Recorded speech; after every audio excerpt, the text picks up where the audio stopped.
Yes, so all the relationships that you have are a result of your own personality. You have to work on your own personality. You have to work on your own acumen.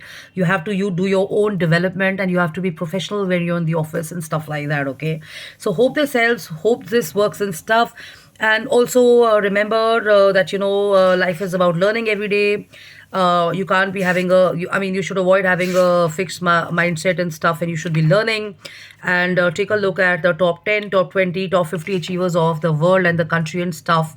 And if it's helping you benefit, it's helping you learn, and it's you're still struggling with your relationships and stuff, you can actually use their strategies in your own lives and stuff. But remember, a good idea to always look at the top 10 or top 50 people and stuff, because anybody and everybody will share their thought processes, their own experiences within the family, or from anywhere. So the biased opinion or a professional opinion of somebody who's been there, done that, definitely helps, and that works in the long run. So have appreciation, have gratitude for the people and the organizations who are hiring you.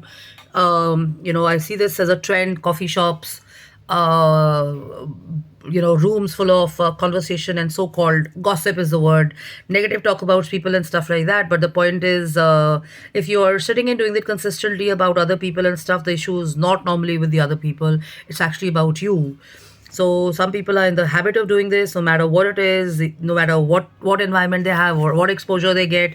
They're consistently changing their jobs, and they're consistently looking at the small term thing.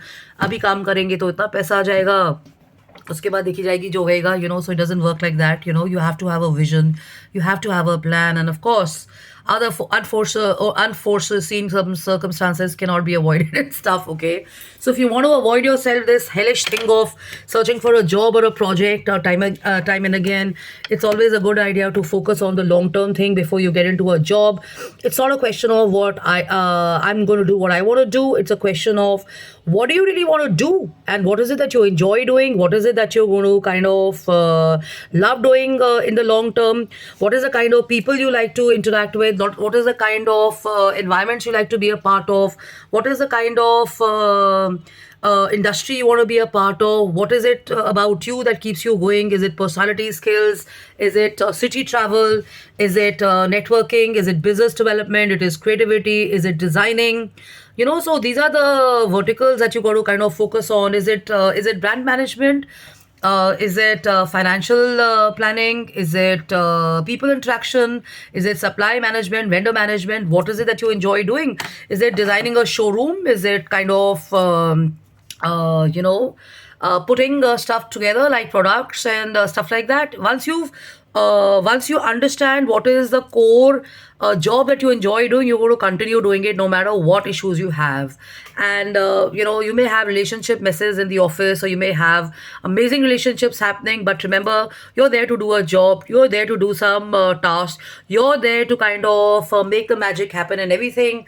And it's a pretty corporatish way of saying it's my job to do this, it's my job to do that, it's my job to do this. But the point is, when you're in a senior role, it's not about a job. It's not about a job. It's about leading the setup, it's about leading the systems, it's about leading the thought processes, it's about the responsibilities and lives of a lot of people associated with you and stuff like that.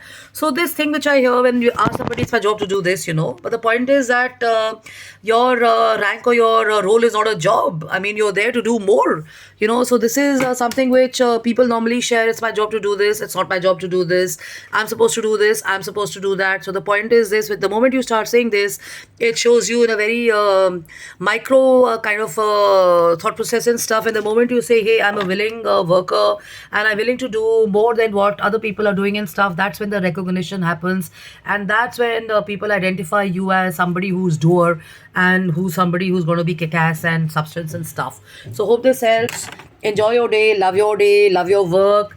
Write down all the things and stuff. And word of caution: avoid talking negative about people, because if you're going to be spending time in an organization, you're going to talk negative about people and stuff, every morning you're going to wake up with a negative mindset, and you're going to hate your job and stuff. So start focusing on the positive. Start looking at the positivity in your setup. Start looking at maybe the beautiful office space, maybe the beautiful vending machines, maybe the beautiful interactions you have, maybe the exposure they're giving you, and a lot of other things, So look at that, okay? So love and luck and take and have fun and have a blast and enjoy yourself. Take care. Ciao. Bye bye.